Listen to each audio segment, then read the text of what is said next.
ਅੱਗੇ ਵਧਦੇ ਗੱਲ ਕਰੀਏ ਕਿ ਲਾਹੌਰ ਦੇ ਵਿੱਚ ਮੁੰਬਈ ਨਾਲ ਮੁਕਾਬਲੇ ਵਿੱਚ 3 ਮਨਸ਼ਿਆਤ ਫਰੋਸ਼ ਅਲਾਗ ਸੀਸੀਡੀ ਟੀਮ ਮੁਲਜ਼ਮਾਨ ਨੂੰ ਰਿਕਵਰੀ ਲਈ ਲੈ ਕੇ ਜਾ ਰਹੀ ਸੀ। ਮੁਲਜ਼ਮਾਨ ਦੇ ਸਾਥੀਆਂ ਸਾਈਫਨ ਪੁਲ ਦੇ ਨੇੜੇ ਫਾਇਰਿੰਗ ਕਰ ਰਹੀ ਸੀ।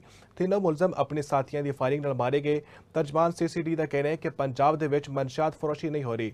ਇਸ ਤੇ ਮਜ਼ੀਦ ਗੱਲ ਕਰਨੇ ਆ ਸਾਡੇ ਮੌਜੂਦ ਨੇ ਨੁਮਾਇੰਦਾ ਸਨ ਨਿਊਜ਼ ਮਲਿਕ ਮੁਸ਼ਤਾਕ ਜੀ। ਮਲਿਕ ਮੁਸ਼ਤਾਕ ਅਪਡੇਟ ਕਰਿਆ ਜੀ। जी बिल्कुल विजय जला पंजाब के हुक्म से लाहौर समेत पूरे पंजाब में सीसीडी ने नजायज़ फरोश ते नशा बेचने वालों के खिलाफ कार्रवाइयां शुरू कर रखियां ने। अज लाहौर के इलाके बाटापुर ते इकबाल टाउन विच नशा बेचने वाले मनशियात बेचने वाले 3 मुलजमान मुबैना मुकाबले विच मारे गए जिन्हां दे नाम नदीम हयात ते अली दसे जा रहे ने। 2 मुलजमान साइफन पुल के करीब सीसीडी ते 2 मुलजमान ने हमला किया।